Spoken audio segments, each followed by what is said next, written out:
إن الحمد لله نحمده ونستعينه ونستغفره ونعوذ بالله من شرور أنفسنا ومن سيئات أعمالنا من يهده الله فلا مضل له ومن يضلل فلا هادي له وأشهد أن لا إله إلا الله وحده لا شريك له وأشهد أن محمدا عبده ورسوله يا أيها الذين آمنوا اتقوا الله حق تقاته ولا تموتن إلا وأنتم مسلمون يا أيها الناس اتقوا ربكم الذي خلقكم من نفس واحدة وخلق منها زوجها وبث منهما رجالا كثيرا ونساء واتقوا الله الذي تساءلون به والأرحام إن الله كان عليكم رقيبا يا أيها الذين آمنوا اتقوا الله وقولوا قولا سديدا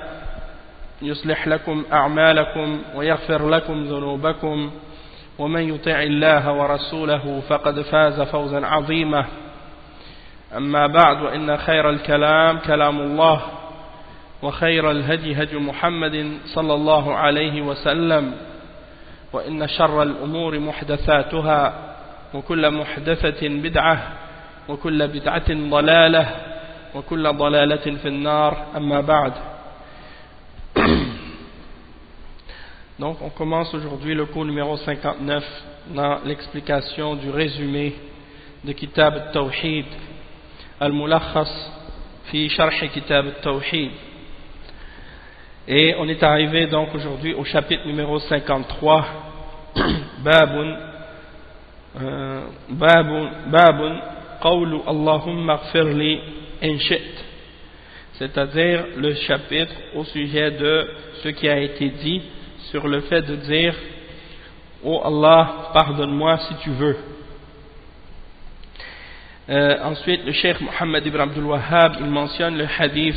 Il dit وفي الصحيح عن أبي هريرة رضي الله عنه أن رسول الله صلى الله عليه وسلم قال لا يقل أحدكم اللهم اغفر لي إن شئت اللهم ارحمني إن شئت وليعزم المسألة فإن الله لا مكره له.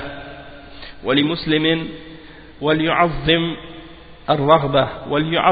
الرغبة فإن الله لا يتعظمه شيء أعطاه. Donc c'est un hadith rapporté par Abi Huraira radiyallahu anhu que le messager d'Allah sallallahu alayhi wa sallam a dit que l'un d'entre vous ne dise pas lorsqu'il fait une invocation oh Allah pardonne-moi si tu veux ou oh Allah fais-moi miséricorde si tu veux, mais qu'il soit déterminé dans la demande qu'il fait, parce que Allah personne ne peut le forcer à faire ce qu'il ne veut pas faire.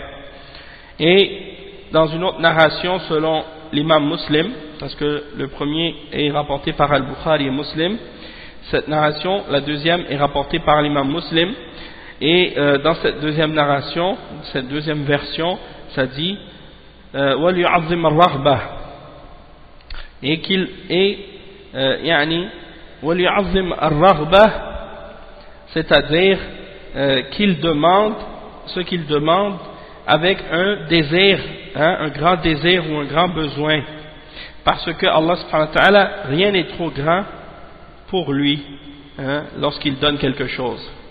Il n'y a rien qu'il donne qui est trop grand qu'on puisse pas lui demander.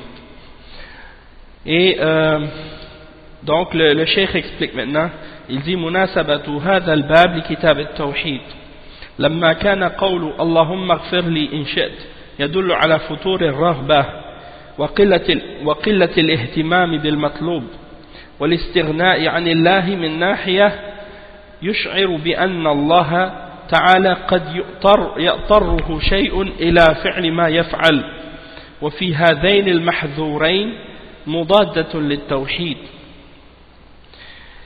ولذلك ناسب عقد هذا الباب في كتاب التوحيد.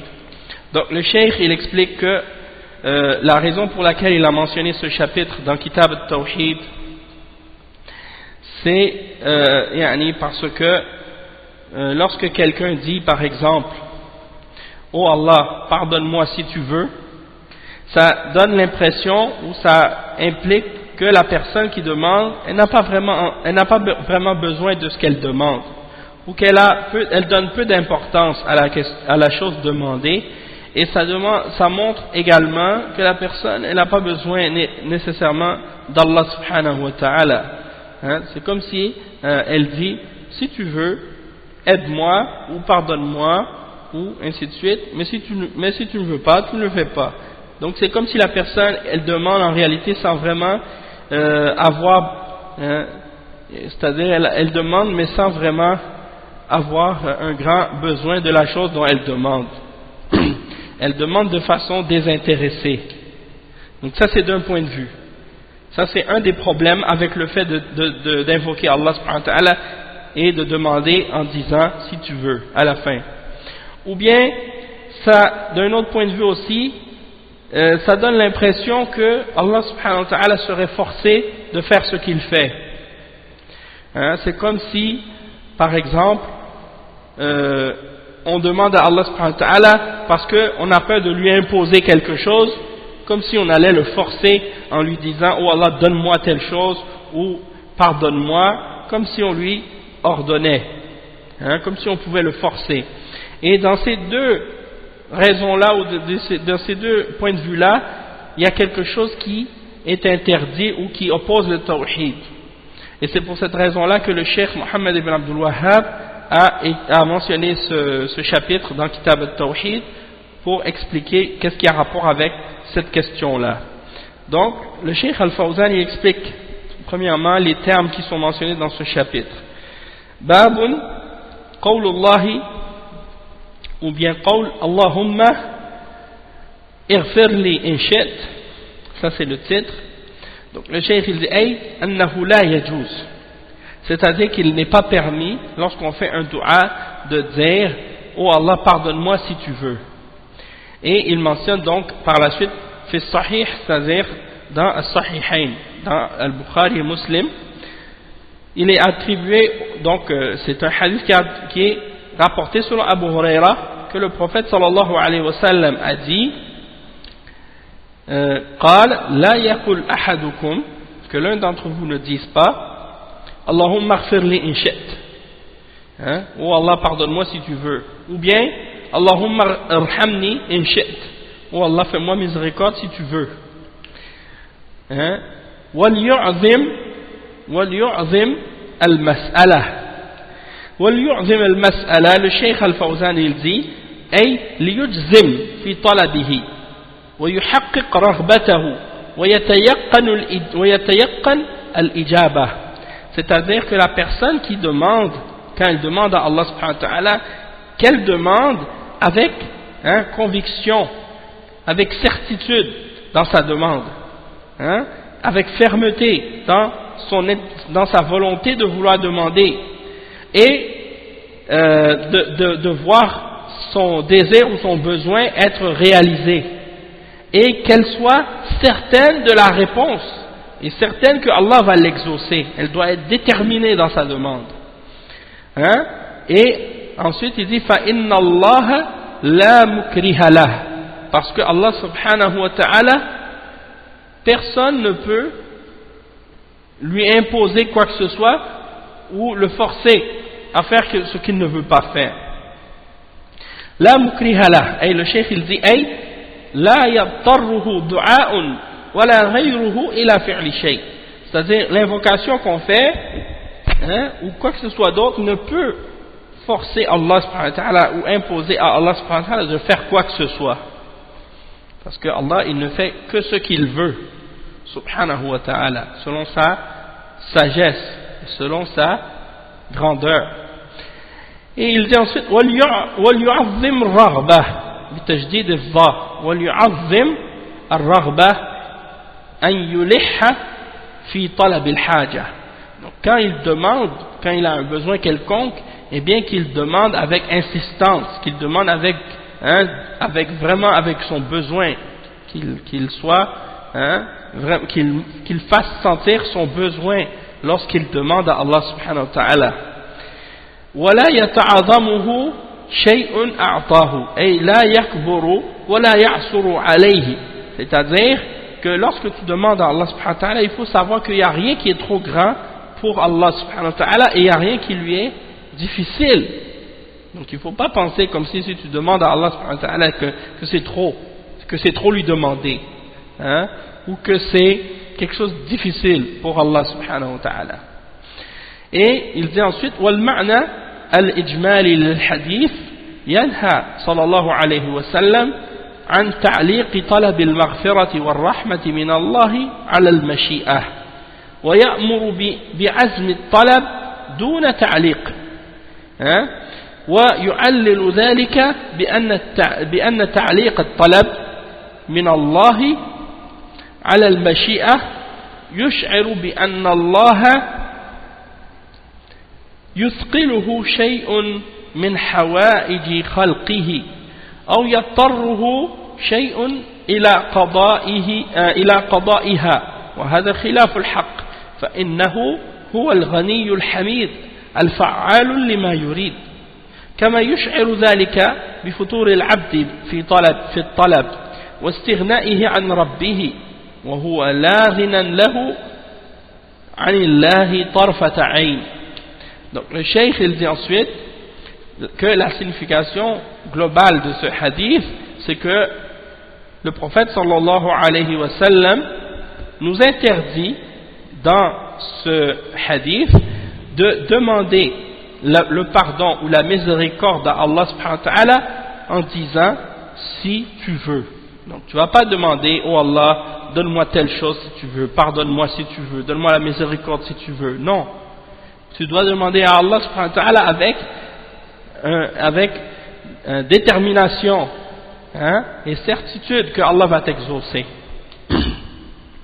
Parce que lorsque tu demandes à Allah subhanahu wa ta'ala en disant si tu veux, ça donne l'impression que c'est comme si c'était quelque chose qui était lourd pour Allah subhanahu wa ta'ala, hein, ou l'impression que c'est comme si l'impression que tu peux forcer Allah subhanahu wa ta'ala à faire quelque chose. Et ça, bien entendu, c'est contraire à la vérité. Parce que Allah subhanahu wa ta'ala, il est celui qui se suffit à lui-même et qui est riche et qui est digne de louange et qui fait ce qu'il veut. Donc personne ne peut le forcer à faire quelque chose. Donc quand tu l'invoques en lui demandant avec détermination, avec certitude.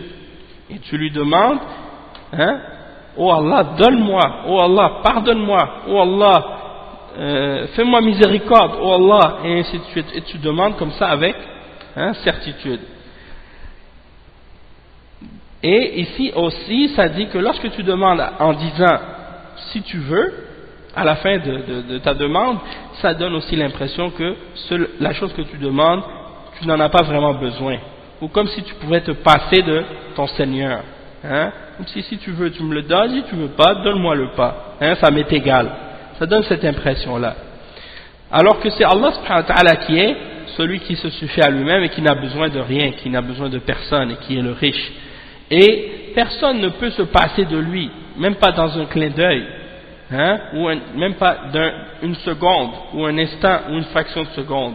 C'est-à-dire que le serviteur, il a toujours besoin d'Allah subhanahu wa ta'ala. Donc, quand on demande, mais sans dire si tu veux.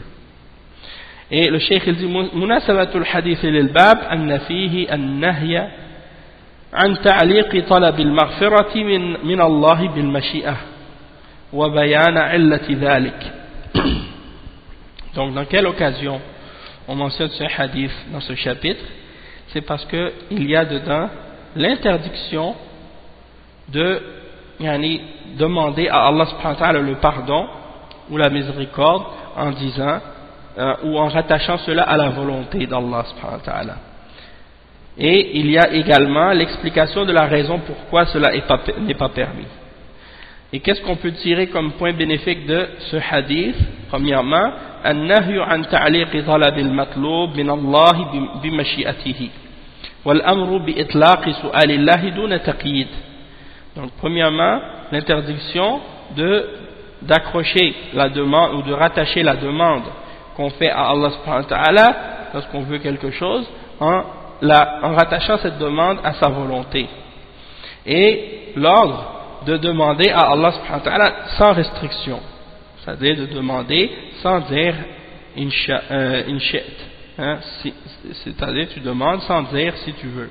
Deuxièmement, tanzihullah amma la yaliqu bihi wa si'atu fadlihi wa kamalu ghinahu wa karamuhu wa juduhu subhanahu wa ta'ala.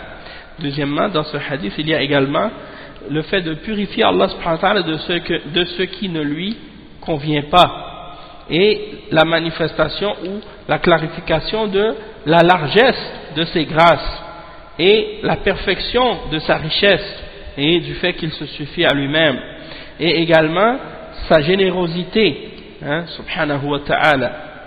Donc tout ça, c'est des choses qu'on peut tirer de ce chapitre, hein, et de ce hadith. On passe maintenant à l'autre chapitre, qui est le chapitre 54, qui s'intitule Babun la yaqulu abdi wa amati. Donc tu ne dois pas dire à un autre être humain, ça c'est le chapitre, le titre c'est tu ne dois pas appeler quelqu'un mon esclave, hein, que ce soit un esclave homme ou femme, que tu l'appelles abdi si c'est un homme ou amati si c'est une femme.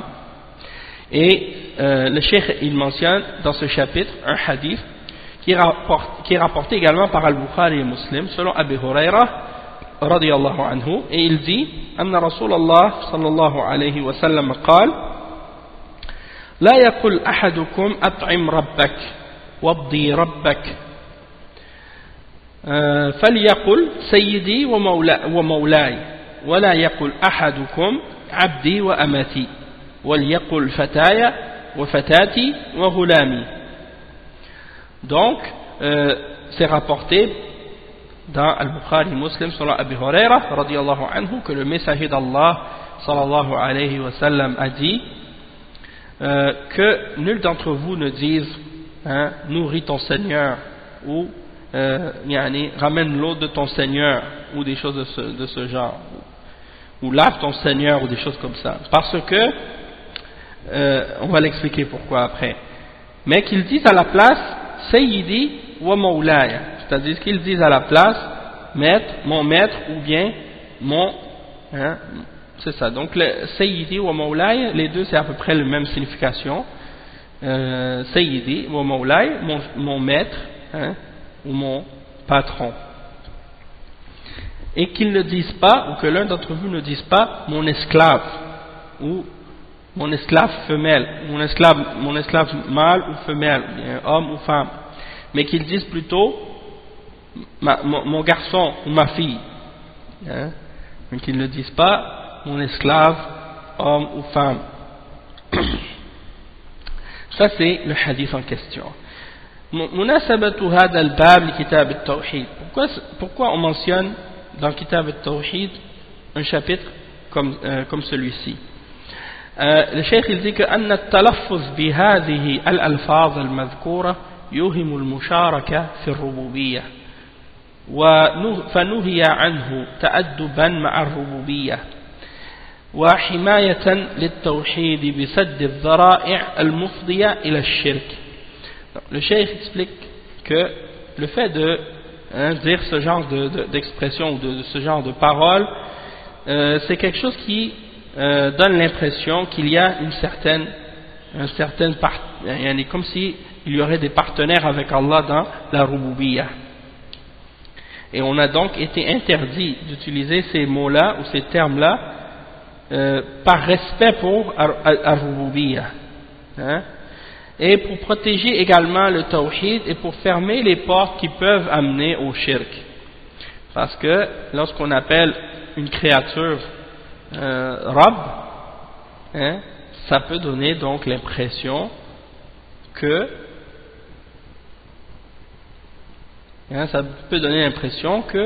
on parle d'Allah subhanahu wa ta'ala, hein. Donc at'im rabbak, hein, nourris ton Seigneur, ça tu vas pas dire des choses comme ça, tu vas dire plutôt at'im sayyid, hein, sayyidak, nourris ton maître, hein, ou ton propriétaire, et ainsi de suite. Donc dans As-Sahihayn, Al-Bukhari et Muslim, il y a ce hadith là hein, et il commence le hadith par la yaqul ahadukum, c'est-à-dire que l'un d'entre vous ne dise pas.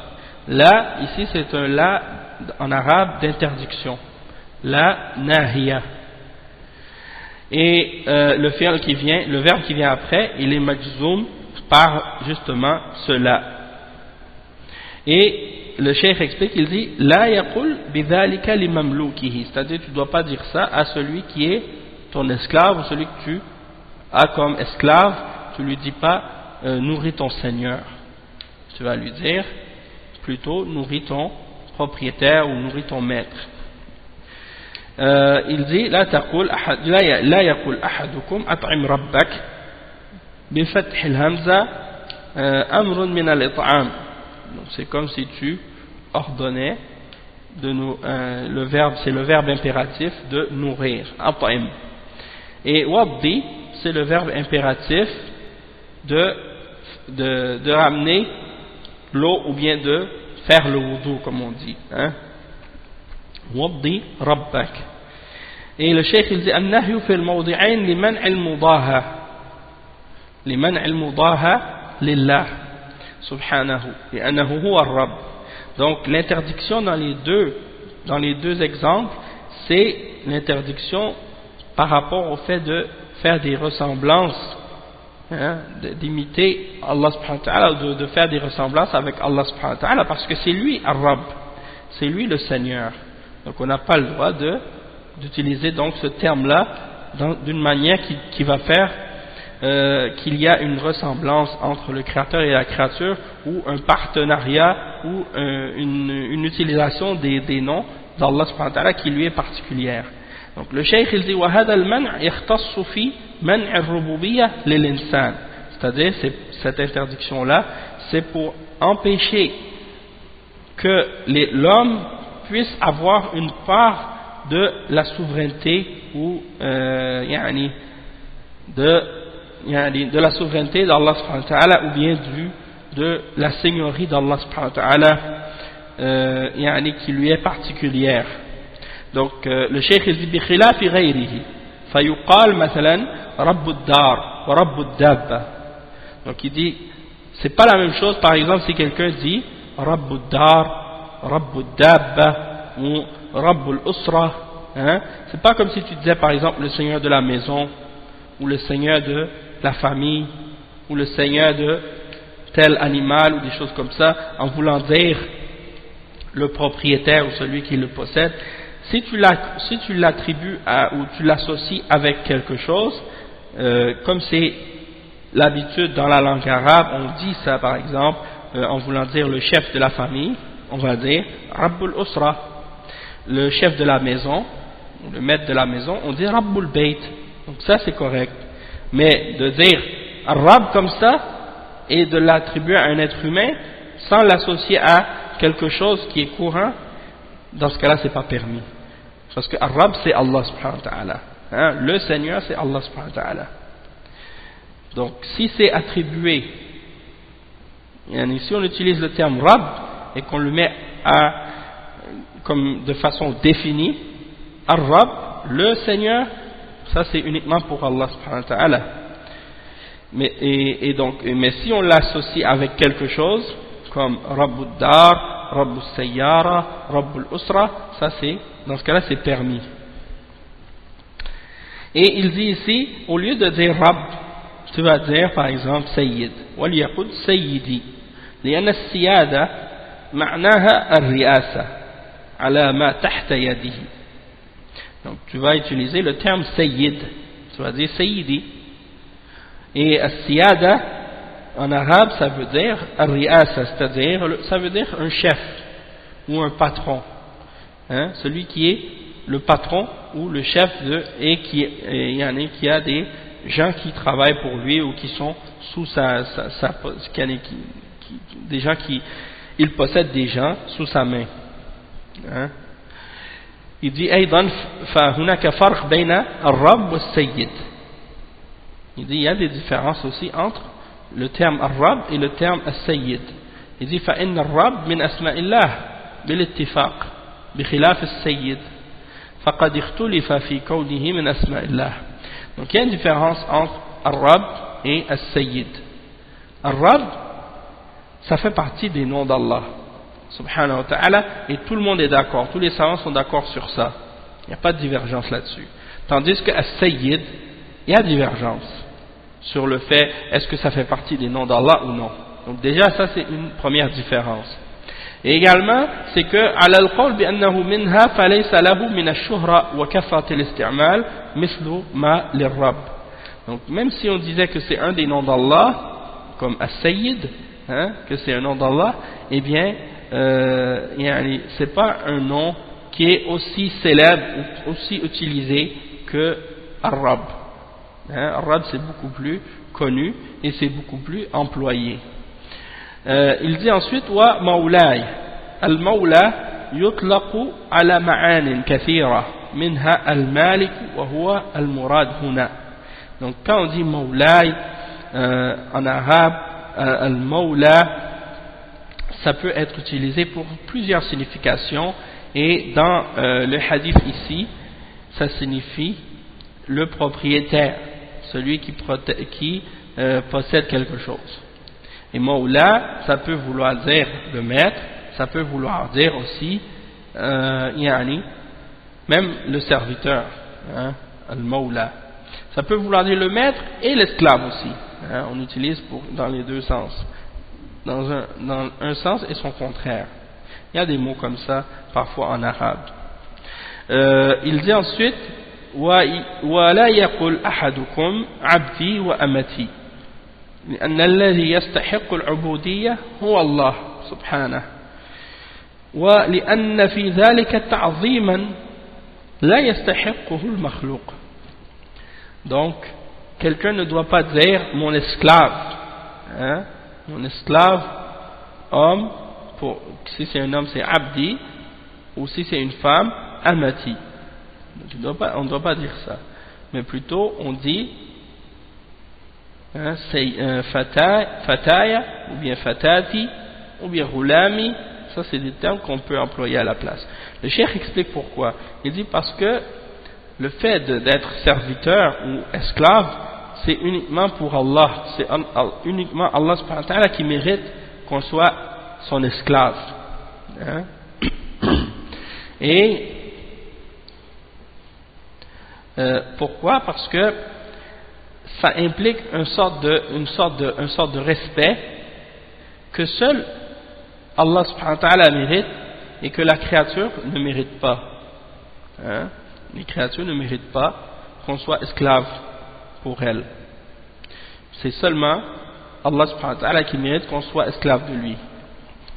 Ensuite il dit وَلْيَقُلْ فَتَايَ وَفَتَاتِي وَغُلَامِي لأن هذه الأسماء لا تدل على العبودية كدلالة عبدي وأمتي وفيها تجنب للإيهام والتعاظم. Donc il dit qu'en utilisant ces termes-là, comme quand tu dis mon garçon, ma fille, hein, ou mon servant, quelque chose comme ça, c'est comme ça donne pas le même impression, ça donne pas l'impression de la servitude dans le sens de l'adoration ou du fait d'être un serviteur ou un esclave d'Allah, hein, ça donne pas cette impression là, et donc ça élimine la fausse impression ou les implications fausses et le respect qui est relié à l'adoration et à la soumission à Dieu. Donc c'est pour ça que il faut éviter donc et s'écarter de ce genre de termes ou d'employer des mots qui impliquent qu'est-ce qui est spécifique au droit d'Allah subhanahu wa ta'ala. Le cheikh explique maintenant le sens général de ce hadith. Il dit yanha sallallahu alayhi wa sallam an at-talaffuz bil alfaz allati tuhimu ash-shirk. Donc le prophète sallallahu alayhi wa sallam interdit de prononcer des termes, d'utiliser des mots qui donnent l'impression ou qui impliquent, qui peuvent donner l'impression qu'il y a un shirk quelconque dans ces termes-là. Wa fiha isa'atu adabin ma'a Allah. Il y a un mauvais comportement ou une mauvaise attitude avec Allah subhanahu wa ta'ala de parler de cette façon-là en attribuant à Allah subhanahu wa ta'ala, ou en attribuant à autre que Allah subhanahu wa ta'ala le fait d'être un maître, ou d'être plutôt d'être un seigneur, ou bien le fait d'attribuer à une créature d'être esclave, mais d'être esclave de quelqu'un d'autre que Allah. Le cheikh dit qu'Itlaq rububiyyati insan, donc d'affirmer la seigneurie à un homme, les insan, donc un homme attribue à un autre homme la seigneurie, ou un homme attribue le fait d'être esclave ou de servir autre que Allah, de servir un autre être humain au lieu de servir Allah. Donc le cheikh il dit يعني كإطلاق ربوبية إنسان لإنسان أو عبودية إنسان لإنسان لأن الله هو الرب المعبود وحده, parce que Allah subhanahu wa ta'ala c'est lui seul qui est le Seigneur et qui est celui qui est adoré et celui à qui on est esclave, lui seul. ثم أرشد صلى الله عليه وسلم إلى اللفظ السليم الذي لا إيهام فيه وليكون بديلا من اللفظ الموهم, وهذا منه صلى الله عليه وسلم حماية للتوحيد وحفاظا على العقيدة. Donc il a ensuite orienté les hommes, le prophète sallallahu alayhi wa sallam a orienté les gens vers les termes ou les mots qui sont exempts de ce genre d'implication ou qui ne donnent pas cette impression là, et il leur a donc donné l'alternative parmi les mots qui peuvent donner une fausse signification ou une fausse impression. Et la raison pourquoi il remplace donc ces termes là par d'autres, pour éviter justement les ambiguïtés qui peuvent affecter les gens dans leur aqidah. Donc c'est pour préserver le tawhid et pour préserver la aqidah des gens et pour les éloigner de tout ce qui peut impliquer ou donner l'impression du shirk avec Allah subhanahu wa ta'ala. ومناسبة الحديث للباب أن فيه النهي عن قول عبدي وأمتي. Donc, pour quelle raison on mentionne ce hadith dans ce chapitre? C'est parce qu'il y a dedans l'interdiction d'appeler quelqu'un comme étant notre esclave, que ce soit un homme ou une femme. Il dit وما يستفاد من الحديث أولا النهي عن استعمال الألفاظ التي توهم الشرك. Donc l'interdiction d'utiliser des mots qui impliquent du shirk ou qui donnent l'impression qu'il y a du shirk. Et deuxièmement, sadd al-turuq al-musila ila al-shirk, donc de fermer toutes les voies qui amènent à faire tomber les gens dans le shirk. وثالثا ذكر البديل الذي لا محذور فيه ليستعمل مكان ما فيه محذور من الألفاظ. Donc le cheikh il dit que le prophète sallallahu alayhi wa sallam mentionne également les alternatives, les termes qu'on peut employer dans lesquels il n'y a rien d'interdit dedans, qui peuvent être utilisés à la place des termes ou des mots dans lesquels il y a quelque chose d'interdit ou de mauvais dedans.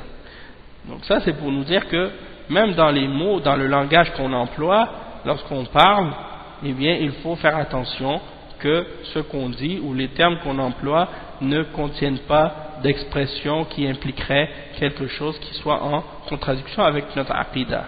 Parce que des fois on ne fait pas attention justement, puis on dit des choses qui sont contraires à la foi ou à l'islam sans faire attention. Ensuite donc il y a un autre chapitre qui suit, c'est le chapitre 55, et le titre de ce chapitre c'est Bab la yuraddu man sa'ala billah, c'est-à-dire on ne repousse pas, on ne refuse pas celui qui nous demande quelque chose par Allah, qui nous demande quelque chose en mentionnant Allah. Et le cheikh il mentionne dans ce chapitre un hadith qui est rapporté par Abu Daoud et An-Nasa'i. Et ce hadith il est rapporté selon Ibn Umar radiyallahu anhuma. Il dit قال رسول الله صلى الله عليه وسلم من استعاذ بالله فأعيذوه ومن سأل بالله فأعطوه ومن دعاكم فأجيبوه ومن صنع إليكم معروفا فكافئوه فإن لم تجدوا ما تكافئونه فادعوا له حتى تروا أنكم قد كافأتموه. Donc le cheikh il mentionne ce hadith selon Ibn Omar radiyallahu anhuma. Il dit que le messager d'Allah sallallahu alayhi wa sallam a dit: celui qui cherche refuge en Allah subhanahu wa ta'ala, qui demande la protection par Allah subhanahu wa ta'ala, alors protégez-le, venez à son aide, à son secours, offrez-lui le refuge. Et celui qui demande par Allah, donnez-lui. Et celui qui vous invite, alors acceptez son invitation. Et celui qui vous fait un bien quelconque, alors récompensez-le. Et si vous ne trouvez pas quelque chose par laquelle vous allez être capable de le récompenser, alors faites des invocations pour lui jusqu'à ce que vous voyez que vous l'avez récompensé, que vous lui avez remis le bien qu'il vous a fait. Et le cheikh il explique donc pour quelle raison on mentionne ce chapitre dans Kitab al-Tawhid. Il dit لأن في عدم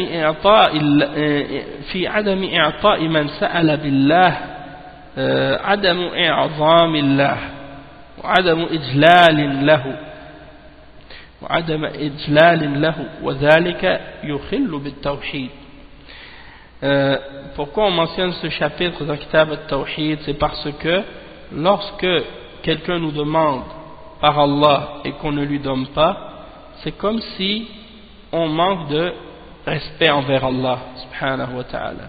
C'est comme si on n'a pas exalté Allah subhanahu wa ta'ala comme il le mérite. Et ça c'est quelque chose bien entendu qui représente une sorte de déficience par rapport au tawhid. Et il dit donc man ista'adha, il explique les termes du hadith. Il dit man ista'adha billah fa'a'izuhu, ay man laja'a ila Allah wa sa'alakum an tadfa'u anhu sharrakum aw sharra ghayrikum fa'a'izuhu, ay imna'uhu mimma ista'adha minhu wa kaffuhu anhu ta'ziman lismillah.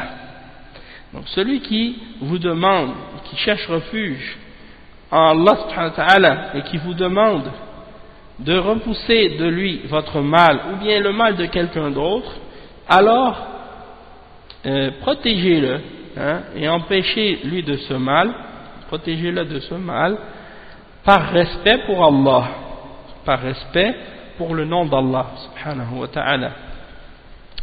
Et celui qui vous demande من سأل بالله بأن قال أسألك بالله, si quelqu'un te dit je te demande par Allah, alors donnez-lui أي أعطوه ما سأله ما لم يسأل إثما أو قطيعة رحم, c'est-à-dire donnez-lui ce qu'il demande tant qu'il n'a pas demandé un péché ou de briser ou de couper les liens de parenté. ومن دعاكم أي إلى طعام أو غيره فأجيبوه أي أجيبوا دعوته. Celui qui vous invite soit pour aller manger ou autre chose de ce genre, alors acceptez son invitation. ومن صنع إليكم معروفا فكافئوه أي من أحسن إليكم أي إحسان. معروفا, المعروف اسم جامع للخير, فكافئوه أي على إحسانه بمثله أو خير منه. Donc si quelqu'un vous fait un bien quelconque, peu importe quelle bonne chose il vous fait, et un ma'rouf, c'est-à-dire peu importe la sorte de bien qu'il vous fait, alors récompensez-le pour le bien qu'il vous a fait par un bien égal ou un bien qui est plus grand ou meilleur. فإن لم تجدوا أي لم تقدروا على مكافأته, si vous n'êtes pas capable de trouver quelque chose pour le récompenser, فادعوا له حتى تروا أنكم قد كافأتموه. Donc invoquez Allah subhanahu wa ta'ala pour lui jusqu'à ce que vous voyez que vous lui avez remis le bien qu'il vous a fait. C'est-à-dire, faites beaucoup de dua pour lui et faites des efforts dans l'invocation que vous faites pour lui. Le sens général de ce hadith, المعنى الإجمالي للحديث, يأمر صلى الله عليه وسلم في هذا الحديث بخصال عظيمة فيها تعظيم حق الله أو تعظيم حق الله سبحانه وتعالى بإعطاء من سأل به وإعاذة من استعاذ به وتعظيم لحق المؤمن في إجابة دعوته ومكافأته على إحسانه بمثله أو أحسن منه مع القدرة ومع عدمه أو مع عدمها بإحالة مكافأته إلى الله بطلب الخير له منه. Donc c'est que le prophète sallallahu alayhi wa sallam, dans ce hadith, il leur donne certaines grandes caractéristiques et des choses très importantes. Parmi ces choses-là qu'il demande, c'est d'avoir un respect des droits d'Allah subhanahu wa ta'ala en donnant à celui qui demande par son nom, et en donnant refuge à celui qui cherche refuge en lui, et en cherchant en ayant du respect pour le droit du croyant lorsqu'il nous invite, et en récompensant le bien que quelqu'un nous fait par un bien équivalent ou un bien qui est plus grand avec la capacité. Et si on n'a pas la capacité de le récompenser pour le bien qu'il nous a fait, eh bien d'essayer de demander, donc d'invoquer Allah subhanahu wa ta'ala pour que Allah subhanahu wa ta'ala lui remette ce bien.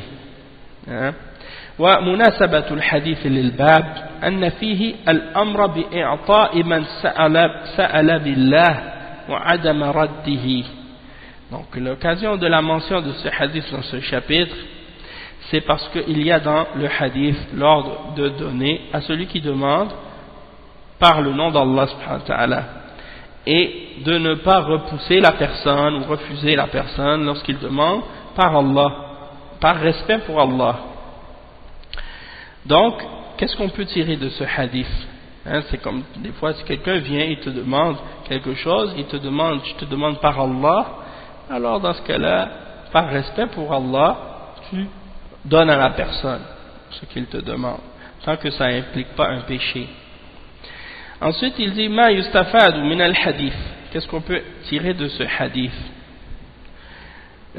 Premièrement, annahu la yurad لا يرد من سأل بالله إجلالا لله وتعظيما له. Premièrement, on ne doit pas refuser quelqu'un qui nous demande par Allah, par respect pour Allah. Et déjà en premier, on doit savoir aussi que le fait de demander, déjà, c'est quelque chose qui est mauvais, qui n'est pas bon. C'est pas quelque chose qui est c'est quelque chose qui est mauvais, qui est détestable. Et dans certains cas même c'est haram de demander, et c'est permis dans certains cas. Donc il ne faut pas non plus en profiter. Quelqu'un il vient, il sait que tu as du respect pour Allah, donc il vient et il profite de ça. Donc il dit je te demande par Allah de me donner telle ou telle chose. Déjà il faut savoir que de demander c'est déjà mauvais. Le prophète sallallahu alayhi wa sallam il dit dans plusieurs hadiths que la main qui reçoit la main qui donne est plus haute que la main qui reçoit. Et dans des hadiths il a mentionné que celui qui demande aux gens, qui prend l'habitude de mentir, eh bien il va rencontrer Allah subhanahu wa ta'ala, il n'aura plus de chair dans son visage, il n'aura plus de chair dans son visage. Ça c'est par rapport aux gens qui demandent, hein, et qui prennent l'habitude de demander. Et dans un autre hadith, un hadith authentique rapporté par Al-Bukhari et Muslim, le prophète sallallahu alayhi wa sallam, il dit dans ce hadith qui est rapporté selon Omar ibn Khattab radiyallahu anhu, hein, il dit si quelqu'un vous donne quelque chose sans que vous l'ayez demandé et sans que vous le désiriez, alors prenez-le, hein? Alors prenez-le. Donc ça veut dire, si quelqu'un te donne quelque chose, prends-le sans que tu l'aies demandé et sans que tu l'aies désiré, hein? Donc ça, c'est, dans ce cas-là c'est correct, mais si c'est quelqu'un qui prend l'habitude de demander aux gens, ça c'est quelque chose qui est, hein, très mauvais. Sauf si on a vraiment une bonne raison, et le prophète sallallahu alayhi wa sallam, il a permis à certaines personnes de demander, lorsque quelqu'un par exemple a été lourdement endetté, ou lorsque quelqu'un a eu une peine ou une peine à payer ou des choses comme ça. Donc il y a des cas qui sont mentionnés dans les hadiths à ce sujet-là. Donc sinon lorsque quelqu'un nous demande par Allah, par respect pour Allah, on doit lui donner.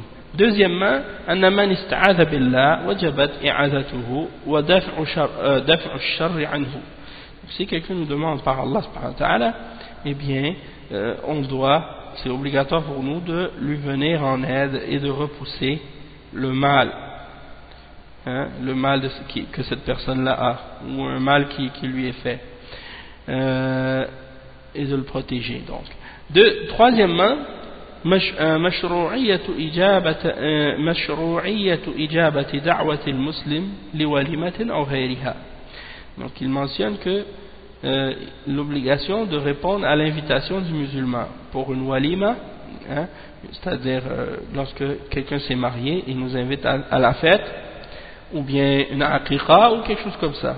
Dans ce cas-là, tu dois répondre à l'invitation. Si c'est une invitation qui est faite de façon particulière, tu dois répondre, c'est obligatoire. Mais si c'est une invitation qui est faite générale à tout le monde, dans ce cas-là, et que tu ne peux pas venir, dans ce cas-là, tu es excusé. Et le cheikh il dit ومشروعية مكافأة المحسن عند القدرة, c'est-à-dire qu'il est obligatoire c'est légiféré de récompenser la personne qui nous fait du bien lorsqu'on a la capacité de le faire. Et le point numéro 5, مشروعية الدعاء للمحسن عند العجز عن مكافأته, c'est-à-dire qu'il est légiféré de faire des du'as pour la personne qui nous a fait un bien quelconque lorsqu'on n'est pas capable de le récompenser et de lui remettre le bien qu'il nous a fait. Donc ça vient conclure le chapitre 55. Le chapitre 56, le cheikh il dit Bab la yas'alu ou la yus'alu biwajhi Allah illa al-jannah, c'est-à-dire qu'on ne doit pas demander par le visage d'Allah excepté le paradis. On ne doit pas demander par le visage d'Allah autre chose que le paradis. Le cheikh il explique, il mentionne le hadith عن جابر بن عبد الله رضي الله عنهما قال قال رسول الله صلى الله عليه وسلم لا يسأل بوجه الله إلا الجنة رواه أبو داود. C'est-à-dire que selon Jabir ibn Abdullah radiyallahu anhuma, qui a dit que le messager d'Allah sallallahu alayhi wa sallam a dit, on ne doit demander par le visage d'Allah que le paradis. On ne doit demander par le visage d'Allah que le paradis. C'est rapporté selon Abu Daoud. مناسبة الباب لكتاب التوحيد أنه يجب احترام أسماء الله وصفاته، فلا يسأل عن شيء من المطالب الدنيوية بوجه الله الكريم، بل يسأل به أهم المطالب وأعظم المقاصد وهو الجنة، فهذا من حقوق التوحيد. Le cheikh dit pourquoi on mentionne ce chapitre dans Kitab al-Tawhid, c'est par respect, hein, parce que c'est obligatoire de respecter les noms et les attributs d'Allah, et qu'on ne doit demander à Allah par son noble visage que des choses importantes et grandes, parmi les plus grands objectifs et les plus grandes requêtes, comme par exemple le paradis. Mais on ne doit pas demander par le visage d'Allah des choses futiles ou des choses de peu d'importance, par exemple des choses de la dunya. Ça fait partie des droits du tawhid. Ça fait partie des droits du tawhid. Et il dit la yus'al ruya bin nafi wa ruya bin nahi. Donc on ne demande pas. Il a été rapporté de deux façons. Il a été rapporté avec la négation et il a été rapporté avec l'interdiction. Et comme les ulama ils le mentionnent, la négation est plus forte que l'interdiction. Parce que la négation, elle implique que cette chose-là n'existe pas ou ne doit pas être. Tandis que l'interdiction, c'est le fait que la chose est interdite. Donc la négation est plus forte comme interdiction que la négation. Et donc ici il dit, on ne demande pas par le visage d'Allah, بوجه الله وهو صفة من صفاته الذاتية يليق بجلاله وعظمته. Donc il y a donc ici il dit par le visage d'Allah, et le visage d'Allah c'est une de ses attributs, parmi ses attributs qui font partie des attributs de sa personne, et c'est un attribut qui convient à sa grandeur et à sa majesté. Et donc on affirme que Allah subhanahu wa ta'ala a un visage. Et il dit illa al-jannah, on demande par le visage d'Allah que le paradis. On ne doit pas demander autre chose que le paradis quand on demande par le visage d'Allah. Il dit illa al-jannah wa aw ma huwa wasilatun ilayha min al-maqasid al-'izam. Le cheikh il dit ou, c'est-à-dire qu'on ne demande pas d'autre chose que le paradis par le visage d'Allah, ou bien quelque chose qui va être un moyen vers le paradis parmi les grands objectifs et les choses de la religion. Donc ça on peut demander par le visage d'Allah. Mais si c'est des choses de la dunya ou des choses comme ça, on ne doit pas demander par le visage d'Allah. Al-ma'na al-ijmali lil-hadith, le sens général de ce hadith. نهى صلى الله عليه وسلم أن يسأل بوجه الله الكريم الأمور الحقيرة وحوائج الدنيا إجلالا لله وتعظيما له ويقصر صلى الله عليه وسلم السؤال بوجه الله على الجنة التي هي غاية المطالب. Donc le sens général de ce hadith, c'est que le prophète sallallahu alayhi wa sallam interdit qu'on demande par le visage d'Allah des choses futiles parmi les besoins de la dunya. Et par respect pour Allah subhanahu wa ta'ala, donc on doit limiter la demande par le visage d'Allah au paradis, parce que c'est le but de nos objectifs et de nos requêtes. Lorsqu'on demande, on demande par le visage d'Allah. Lorsqu'on demande par le visage d'Allah, on demande uniquement le paradis, ou des choses qui nous amènent au paradis, mais pas des choses futiles. Il dit wa munasabatul hadith lil bab an fihi an-nahy an yus'al biwajhi Allah ghayra al-jannah. Donc le hadith est relié au chapitre par le fait qu'il y a dedans l'interdiction de demander par le visage d'Allah autre chose que le paradis. وما يستفاد من الحديث أولا إثبات الوجه لله على ما يليق بجلاله كسائر صفاته. Donc le fait qu'on affirme que Allah subhanahu wa ta'ala a un visage ou une face qui convient à la grandeur et à la majesté d'Allah subhanahu wa ta'ala comme le reste de ses attributs. Donc on affirme le visage à Allah subhanahu wa ta'ala, on ne le nie pas comme les gens de bid'a qui nient cet attribut, ou bien qui vont déformer sa signification, parmi les autres groupes comme les gens de bid'a, comme les Jahmiya, les Mu'tazila, les Asha'ira et les Maturidiyya, qui nient les attributs d'Allah ou bien qui déforment leur signification.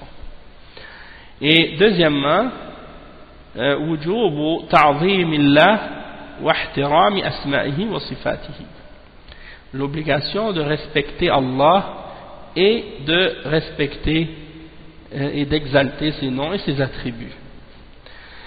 Et le point numéro 3, جواز سؤال الجنة والأمور الموصلة إليها بوجه الله والمنع من أن يسأل به شيء من حوائج الدنيا.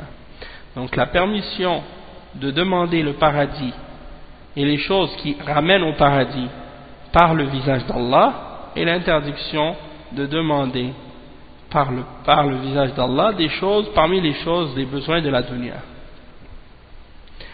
Donc ça c'est le point, le chapitre 56. Maintenant le chapitre 57, ما جاء باب ما جاء في اللو, ما جاء في اللو, c'est-à-dire qu'est-ce qui a été rapporté au sujet de dire si, hein, d'employer le si, qui est là, hein, qu'est-ce qu'on dit comme on appelle, le terme ou le mot si, en français comment on appelle?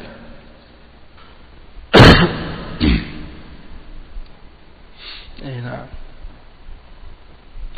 si c'est une conjonction, on dit en français. Hein? Et là, donc,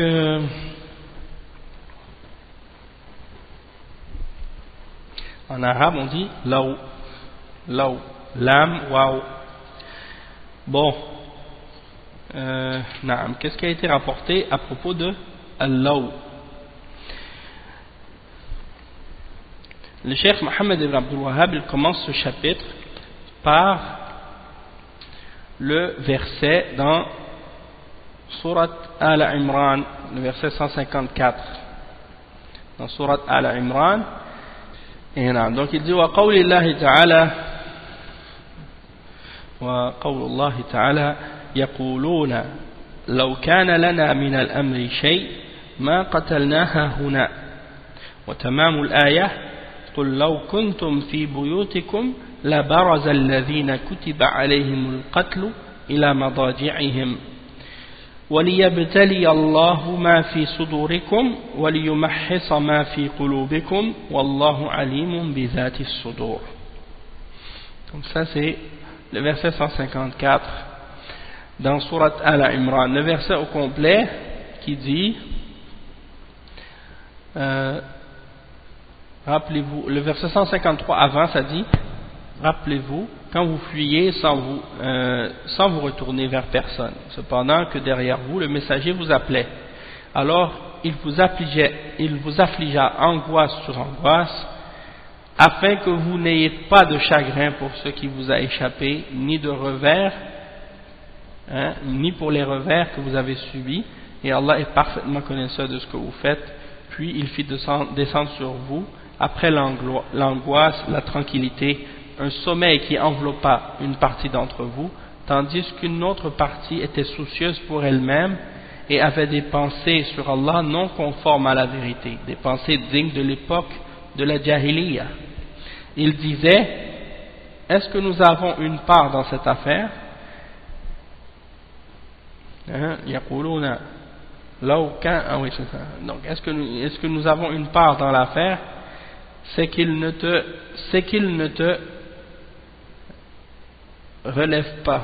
Ce qu'ils ne te révèlent pas, ils le cachent en eux-mêmes. Ce qu'ils ne te révèlent pas, ils le cachent en eux-mêmes. Si nous avions eu un choix quelconque dans cette affaire, ils disent, nous n'aurions pas été tués ici. C'est cette partie du verset qui est mentionnée dans le chapitre en question. يقولون لو كان لنا من الأمر شيء ما قتلنا هنا. Donc, ce qu'ils ne te révèlent pas, ils le cachent en eux-mêmes. Si nous avions eu un choix quelconque dans cette affaire, nous n'aurions pas été tués ici, disent-ils. Dit, eussiez-vous été dans vos maisons, ceux pour qui la mort était décrétée seraient sortis pour l'endroit où la mort les attendait. Ceci afin qu'Allah éprouve ceux qui vous ce que vous avez dans vos poitrines et qu'il purifie ce que vous avez dans vos cœurs, et Allah connaît ce qu'il y a dans les cœurs. Donc le cheikh il va expliquer maintenant munasabatu hadha al-bab li kitab at-tawhid. C'est quoi le lien entre ce chapitre et kitab at-tawhid? Il dit anna min kamal at-tawhid al-istislam lil-qada' wal-qadar wa anna qawl law la yujdi shay'an wa huwa yush'iru bi'adam ar-rida bil-qadar wa hadha mukhil bit-tawhid. Donc le cheikh explique que parmi les choses qui viennent parfaire le tawhid, il faut se soumettre complètement à la prédestination et au décret divin. Et que le fait de dire si, eh bien c'est quelque chose qui ne donne rien, en fait, ça donne rien de dire si. Et ça donne l'impression qu'on n'est pas satisfait de la prédestination. Et donc ça vient créer une défaillance dans notre tawhid. Hein? Si quelqu'un dit comme dans le verset ici, si nous avions eu le choix, un choix quelconque dans cette affaire, nous n'aurions pas été tués ici. Hein? Donc ça c'est comme si il pouvait changer quelque chose à la prédestination. Et c'est pour ça que Allah subhanahu wa ta'ala il répond en disant hein, si vous étiez restés dans vos maisons et que la mort avait été décrétée pour vous, eh bien vous seriez sortis vers la mort, hein, que vous le vouliez ou non. Lorsque quelque chose est décrété par Allah, ça doit venir. Hein, donc il dit ensuite, donc ma ja'a fil law ay min al-wa'id wan-nahy anhu. Qu'est-ce qui a été rapporté au sujet de al-law parmi les menaces et les interdictions à ce sujet-là. Donc il dit yaqulun, il explique le verset, yaqulun ay man yaqulu ba'd al-munafiqin yawm Uhud mu'aradatan lil-qadar law kana lana min al-amri shay ay law kana al-ikhtiyar ilayna ma qutilna hahuna ay lama ghulibna wa lama qutila man qutila minna fi hadhihi al-ma'raka. Le cheikh il explique, ils disent, c'est-à-dire certains d'entre les munafiqin le jour de Uhud, ils disent par opposition à la prédestination, si nous avions une décision quelconque ou si le choix nous revenait, ma qutilna hahuna, c'est-à-dire nous n'aurions pas été tués ici, c'est-à-dire nos ennemis n'auraient pas eu le dessus sur nous et ceux qui ont été tués n'auraient pas été tués dans cette bataille. Ensuite Allah subhanahu wa ta'ala il répond قل لو كنتم في بيوتكم أي وفيكم من كتب الله عليه القتل لبرز أي لخرج الذين كتب أي قضي عليهم القتل أي منكم إلى مضاجعهم أي إلى مصارعهم فيقتلون ولم ينجهم قعودهم لأن قضاء الله كائن لا محالة. Donc le cheikh il explique donc que si vous étiez dans vos maisons, si vous étiez restés dans vos maisons, alors que parmi vous il y en a pour qui Allah a écrit qu'ils vont être tués, eh bien la baraza, c'est-à-dire ceux pour qui la mort avait été décrétée parmi vous, seraient sortis vers l'endroit de leur mort, vers l'endroit où la mort les attendait, ila madaji'ihim, c'est-à-dire ila masari'ihim. Donc ils seraient venus là à l'endroit où ils devaient être tués, et le fait d'être restés à la maison ne les aurait pas sauvés de la prédestination de ce que Allah a décrété, parce que ce que Allah a décrété doit se produire et il n'y a pas d'autre choix, il n'y a pas d'autre possibilité, on ne peut pas s'en échapper. Et il dit ensuite la suite du verset وَلِيَبْتَلِيَ اللَّهُ مَا فِي صُدُورِكُمْ وَلِيُمَحِّصَ مَا فِي قُلُوبِكُمْ Wallahu alimun bi dhati as-sudur. Donc il dit ma fi sudurikum liyabtali Allah ay yakhtabir. Ma fi sudurikum ay qulubukum. Qulubukum min al-ikhlas wa an-nifaq. Donc il dit Allah il veut éprouver, tester c'est pour que Allah teste ou éprouve ce qu'il y a dans vos poitrines, c'est-à-dire dans vos cœurs, comme pureté, comme sincérité ou comme hypocrisie. Donc Allah il veut vous éprouver et vous tester par ce genre d'épreuve. وَلِيُمَحِّصَ مَا فِي قُلُوبِكُمْ لِيُمَحِّصَ مَا فِي قُلُوبِكُمْ أي نعم.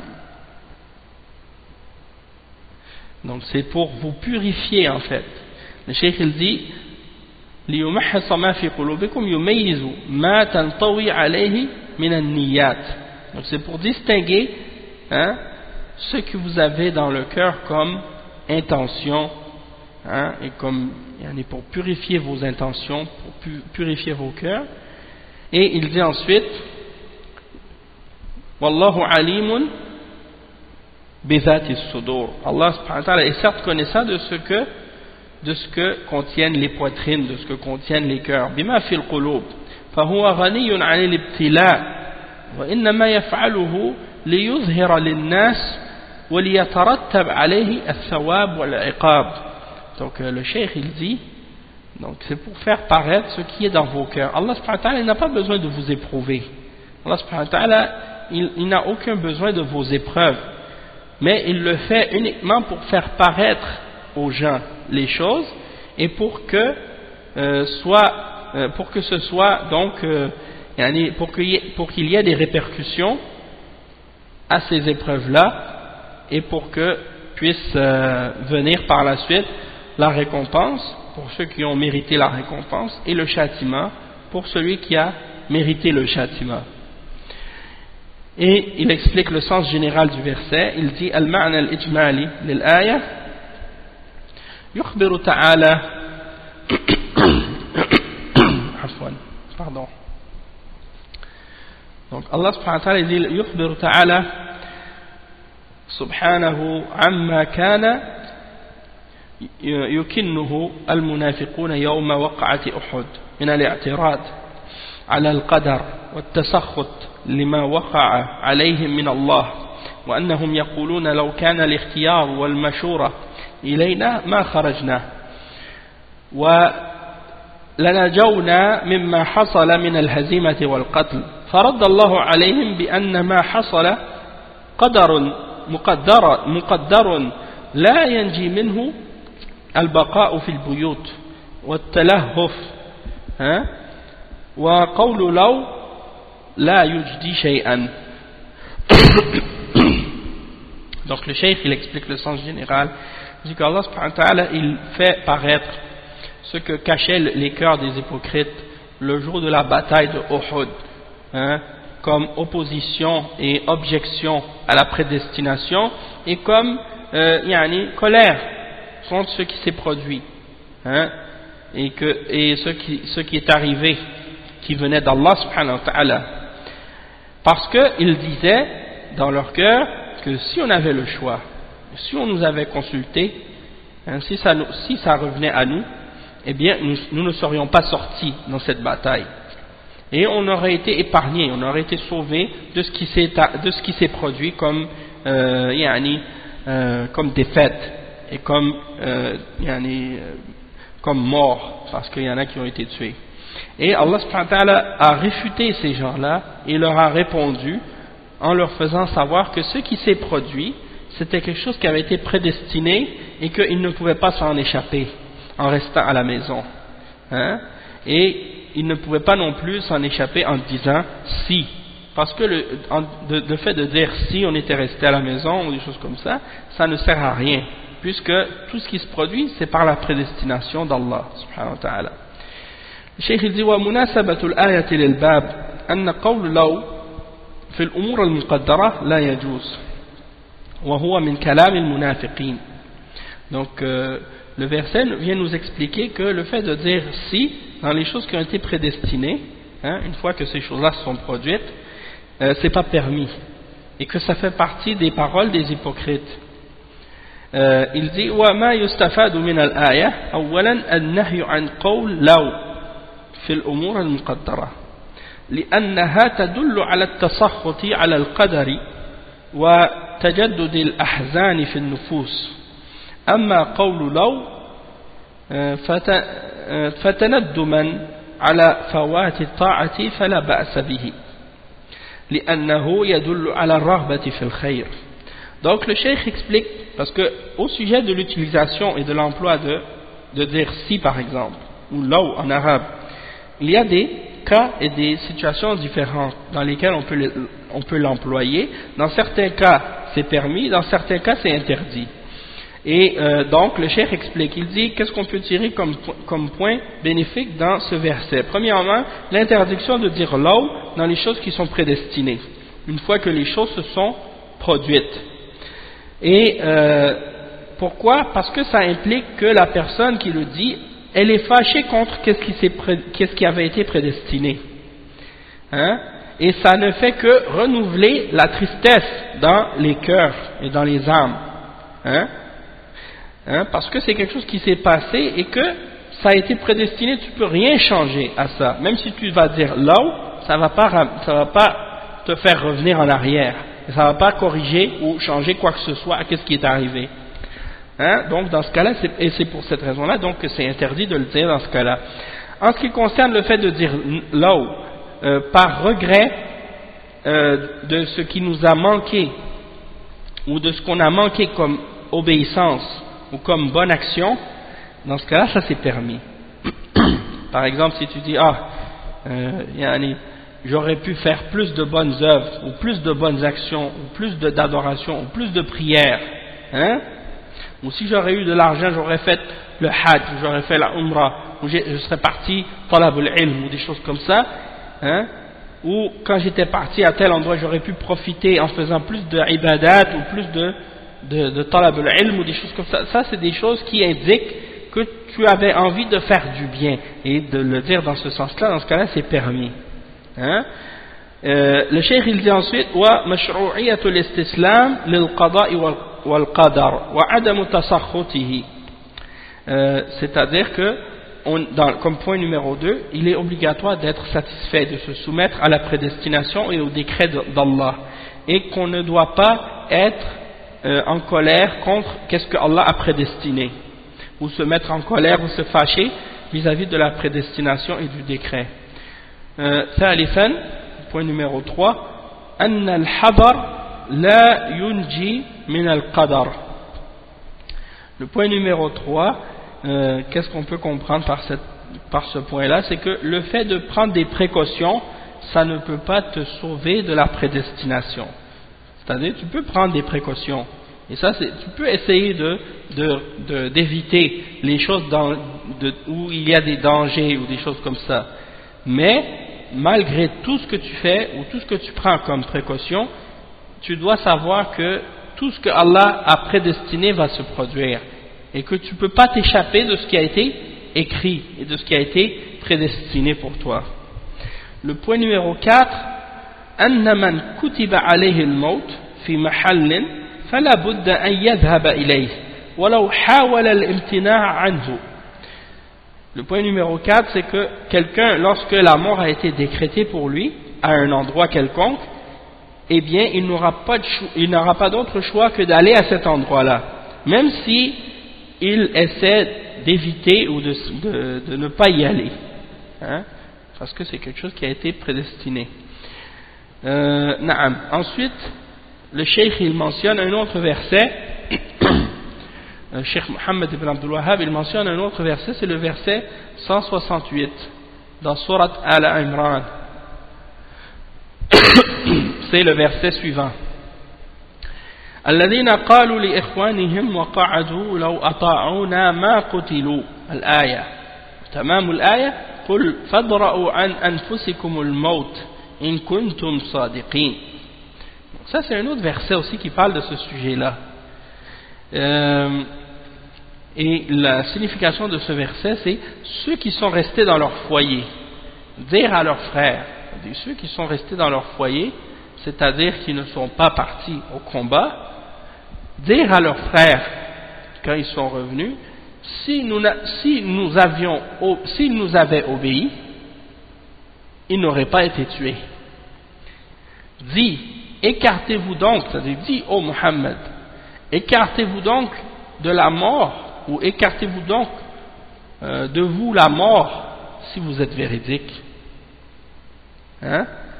Donc il dit, le cheikh il explique, il dit, à propos de ce verset, الذين قالوا لإخوانهم أي قالوا للمسلمين المجاهدين سموا إخوانهم لموافقتهم في الظاهر وقيل إخوانهم في النسب. Donc il dit ici dans ce verset قالوا لإخوانهم, ils ont dit à leurs frères, hein, c'est-à-dire les hypocrites ont dit à leurs frères, il dit ici qu'ils les appellent frères parce que en apparence ils sont musulmans, donc en se basant sur l'apparence que ce sont des musulmans. Ou bien une autre explication, c'est que ce sont leurs frères dans les liens de parenté parce qu'ils ont des liens de parenté. Donc ils ont dit à leurs frères وقعدوا, c'est-à-dire eux ils étaient restés derrière, ils n'étaient pas partis faire le djihad, لو أطاعونا ما قتلوا. Et لو أطاعونا في القعود, s'ils nous avaient obéi et qu'ils étaient restés derrière comme nous, qu'ils n'étaient pas allés au combat, ما قتلوا, ils n'auraient pas été tués.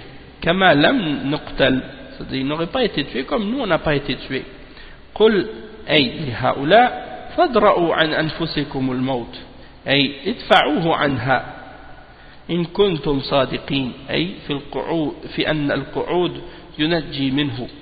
Donc il dit, dans ce cas-là, hein, dis au Muhammad à ces gens-là, à ces hypocrites, essayez de repousser la mort de vos âmes, hein, si vous êtes véridique, hein, si vous êtes véridique sur le fait que le fait de rester derrière et de ne pas aller au combat va vous sauver de la mort, parce que toute âme va mourir, que ce soit au combat ou ailleurs. Donc essayez de vous échapper de la mort si vous êtes capable et si vous êtes véridique. Le cheikh il dit, المعنى الإجمالي للآية ينكر تعالى على المنافقين الذين يعارضون القدر بقولهم لمن خرج مع رسول الله صلى الله عليه وسلم يوم أحد لو سمعوا مشورتنا عليهم بالقعود وعدم الخروج ما قتلوا مع من قتل ويرد عليهم بأنهم إن كانوا يقدرون على دفع القطع عن من كتب عليه فليدفعوا الموت عن أنفسهم فهي أولى بالدفع عنها فإذا لم يقدروا على الدفع عنها فغيرها من باب أولى.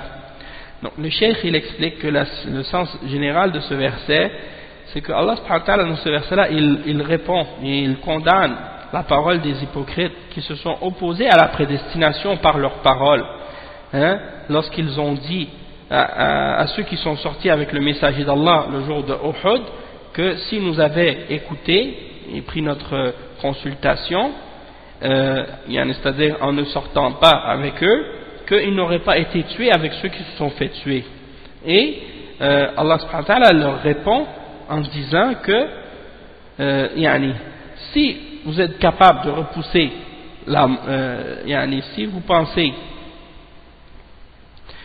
que vous êtes capable de repousser la mort de ceux qui sont morts dans le combat, alors dans ce cas-là essayez de repousser la mort de vous-même, votre propre mort. Est-ce que vous êtes capable d'empêcher votre âme de mourir lorsque la mort est prédestinée et lorsque la mort doit venir?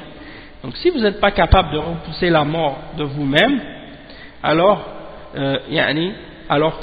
c'est cette mort-là que vous devriez essayer de repousser en premier, parce que votre âme est la priorité.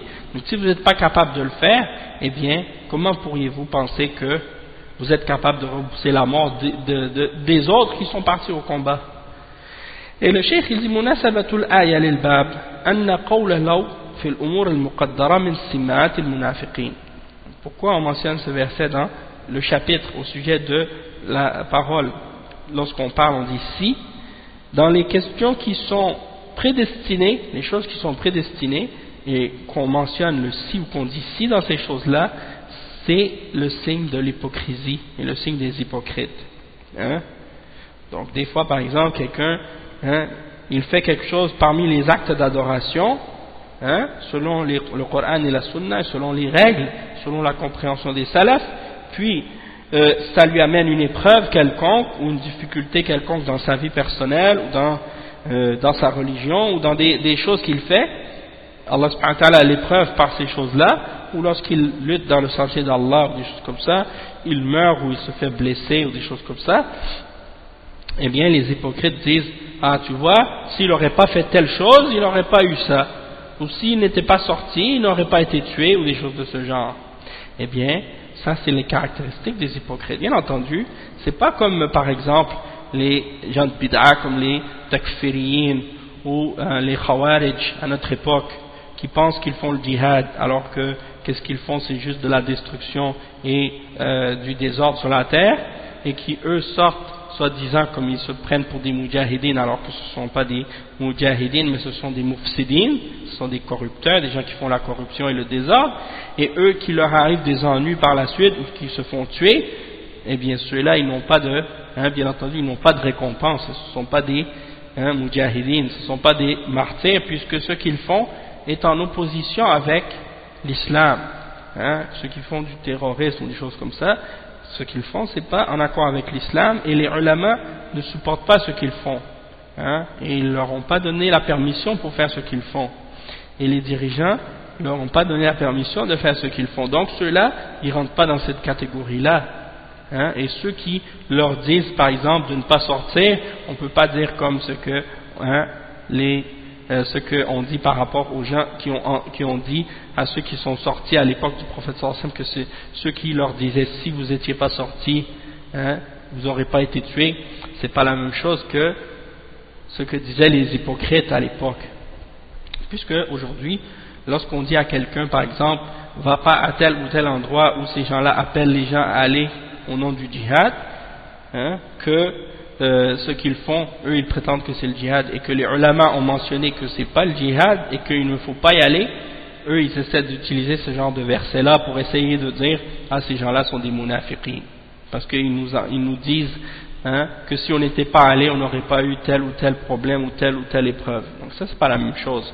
On parle de quelqu'un qui est vraiment en train de faire quelque chose qui est une adoration ou un djihad qui est shara'i, qui est en accord avec la sharia, selon les paroles des ulama, selon les ordres des dirigeants, ou bien qui fait la da'wa, et qui appelle au Coran et à la Sunna selon la compréhension des salafs, avec hikmah, avec sagesse, selon les principes de l'islam et de la Sunna, et qui par la suite a des ennuis parce qu'il fait ça, et bien là c'est quelqu'un par la suite lui dit ah tu vois si tu n'avais pas fait ça ou si tu n'aurais pas dit ça, là tu n'aurais pas eu des ennuis, ou ça, telle ou telle chose ne serait pas arrivée, alors que c'est des choses qui ont été prédestinées par Allah subhanahu wa ta'ala. Alors dans ce cas-là c'est quelque chose qui fait partie des caractéristiques des hypocrites.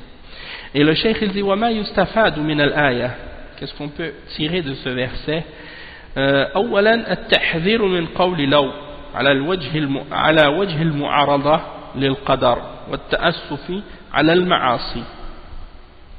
Donc premièrement le cheikh il dit on ne doit pas dire law pour des choses qui ont été prédestinées, qui font partie de la prédestination, et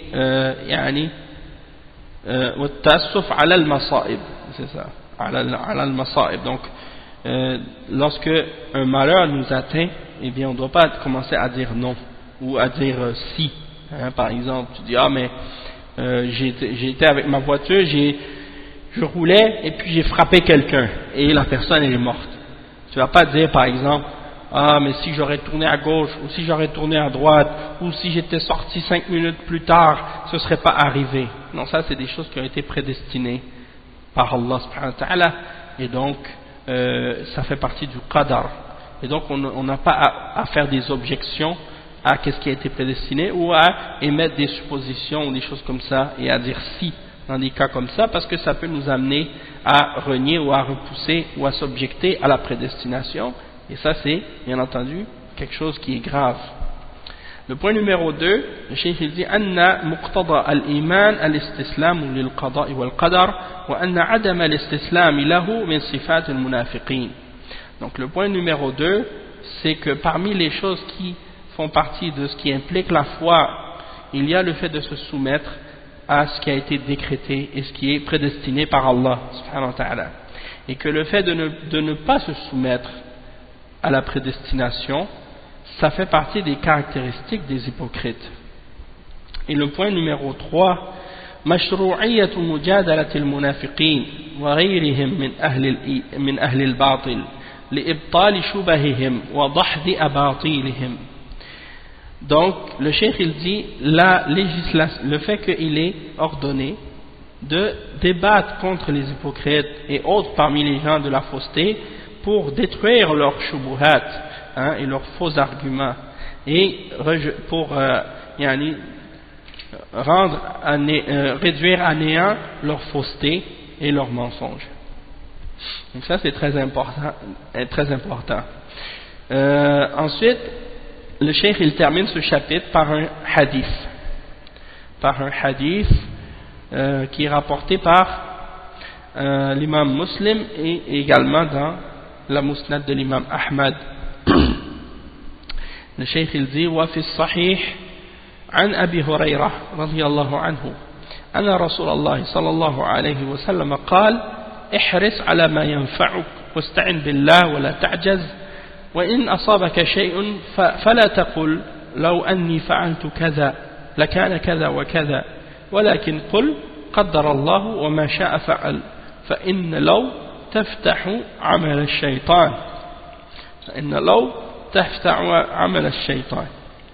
Donc ce hadith qui est rapporté dans Sahih Muslim et dans la Musnad de l'imam Ahmad selon Abi Huraira radiyallahu anhu, que le messager d'Allah sallallahu alayhi wa sallam a dit: fais des efforts pour faire ce qui te profite et qui t'amène un bien, et demande l'aide d'Allah et ne te décourage pas.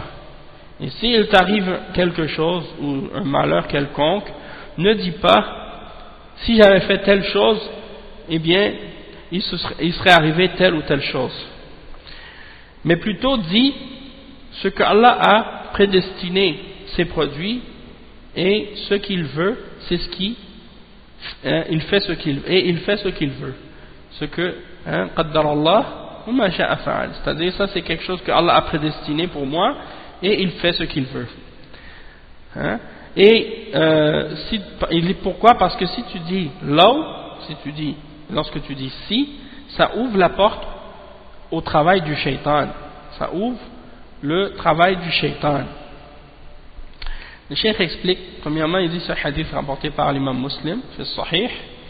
Il dit donc, il explique le hadith: ihris, al-hirs huwa bazlul juhdi wa istifrahu al-was'i.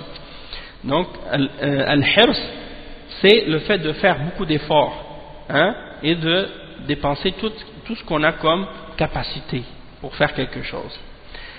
Wa ala ma yanfa'uk, yani fi ma'ashika wa ma'adika. Donc c'est-à-dire fais tout ce qui peut t'amener un bienfait, fais des efforts dedans, que ce soit dans ta vie d'ici-bas ou dans ce qui va t'aider lors de la résurrection. Wasta'in billah, ay utlub al-i'ana fi jami'i umurika min Allah la min ghayrihi. Donc demande l'aide d'Allah dans tout ce que tu fais, dans toutes tes affaires, et demande cette aide à Allah seul et à personne d'autre que lui. ولا تعجزن بكسر الجيم وفتحها أي لا تفرط في طلب ما ينفعك متكلا على القدر ومستسلما للعجز والكسل. Donc il dit ولا تعجزن, c'est-à-dire ne te décourage pas, c'est-à-dire ne sois pas négligent dans la recherche de ce qui est bénéfique pour toi, en te rabattant sur la prédestination.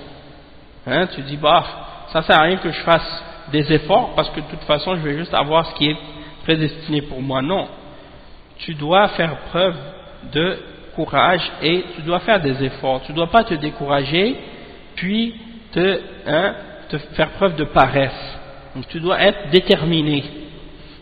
Fais des efforts et il dit ensuite, et s'il t'arrive quelque chose de mal, un malheur, أي إن غلبك أمر ولم يحصل المقصود بعد بذل الجهد والاستطاعة, c'est-à-dire si tu as tout fait et que après avoir essayé et fait tous les efforts tu n'obtiens pas la chose ou l'objectif voulu et tu n'arrives pas à l'obtenir, ou bien tu te fais dépasser par les événements ou par les choses, ne dis pas فلا تقل لو أني فعلت كذا أي فإن هذا القول لا يجدي عليك شيئا, c'est-à-dire va pas commencer à dire si j'avais fait telle chose eh bien il y aurait eu telle ou telle affaire à la place. Tu vas dire si, pourquoi? Parce que de dire si ça va rien changer et ça va rien te servir. Il dit ولكن قل, mais à la place tu dis quoi? قدر الله أي لأن ما قدره لا بد أن يكون والواجب التسليم للمقدور.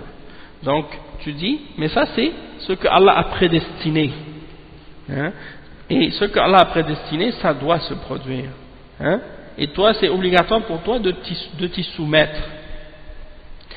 فإن لو تفتح عمل الشيطان, parce que le fait de dire si ça ouvre le travail au shaitan, أي لما فيها من التأسف على ما فات والتحسر والحزن ولوم القدر. Donc le fait de dire si ça ouvre le travail du shaitan parce que tu vas commencer à avoir des soupirs et à avoir des regrets et de la tristesse et avoir aussi à commencer à blâmer la prédestination. Et ça c'est quelque chose qui est mauvais bien entendu, c'est quelque chose qui est haram. Donc il dit al-ma'na al-ijmali lil-hadith, le sens général du hadith, c'est que le prophète sallallahu alayhi wa sallam, il dit le cheikh ya'muru an-nabi sallallahu alayhi wa sallam fi hadha al-hadith bil-hirs 'ala an-nafi' min al-a'mal wal-isti'anati billahi fi al-qiyam biha وترقب ثمراتها وينهى عن العجز لأنه ينافي الحرص على ما ينفع.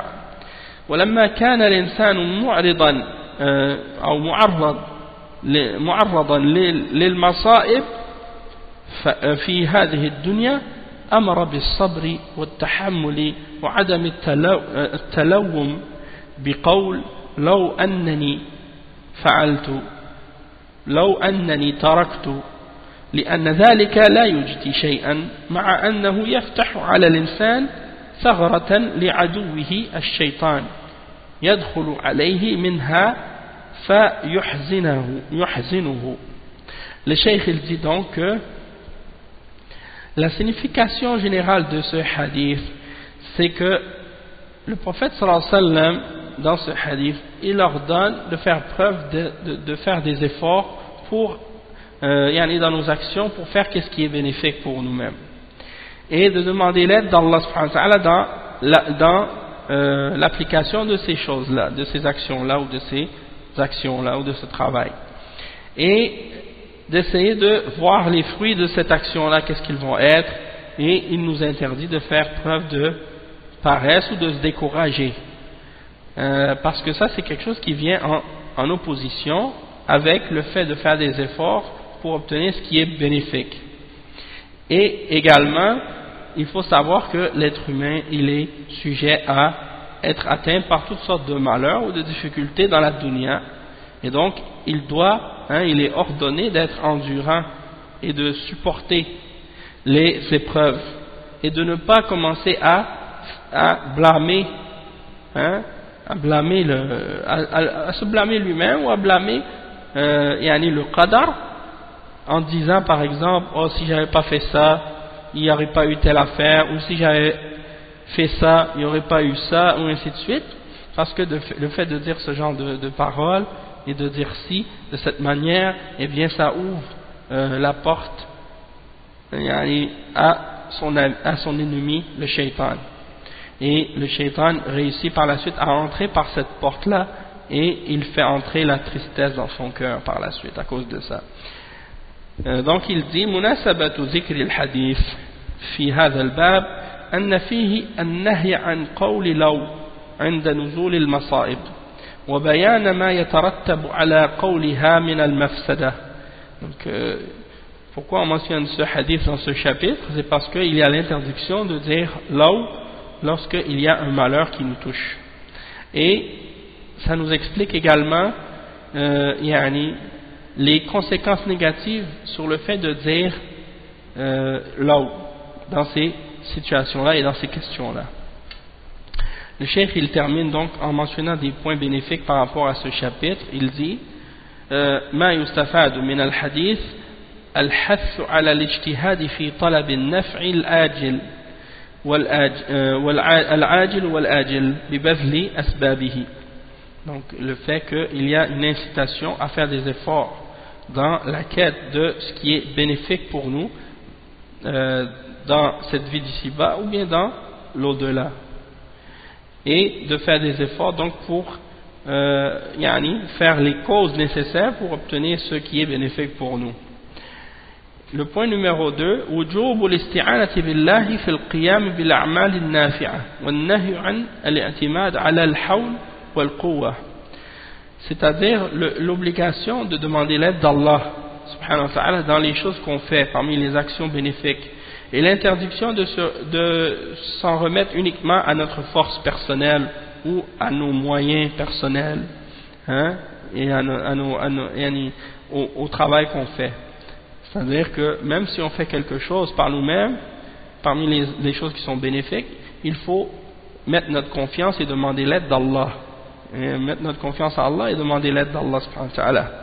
Le point numéro 3, النهي عن العجز والبطالة وتعطيل الأسباب. L'interdiction de faire preuve de paresse ou de se décourager et d'être inactif, de plus faire d'action ou d'effort, et de ne pas utiliser les causes et les moyens.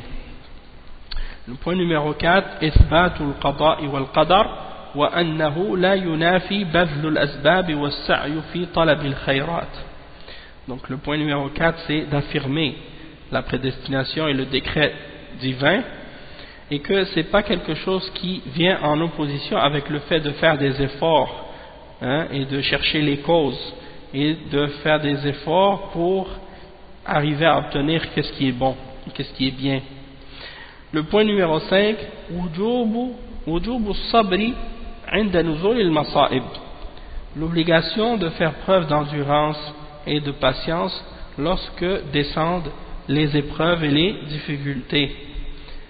Le point numéro 6, النهي عن قول لو على وجه التسخط عند نزول المصائب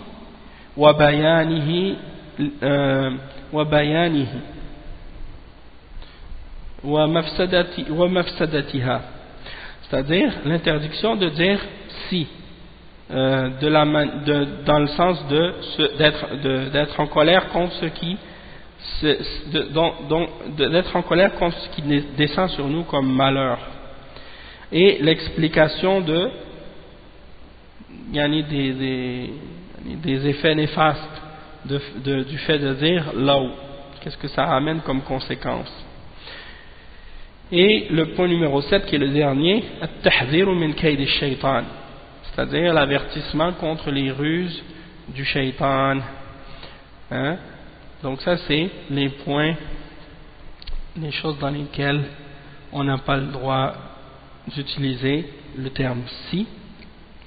Et en même temps aussi c'est bon de mentionner, comme le cheikh il l'a mentionné, de mentionner law, de dire si dans des choses qui impliquent que on a du regret par rapport à des bonnes actions qu'on a manquées.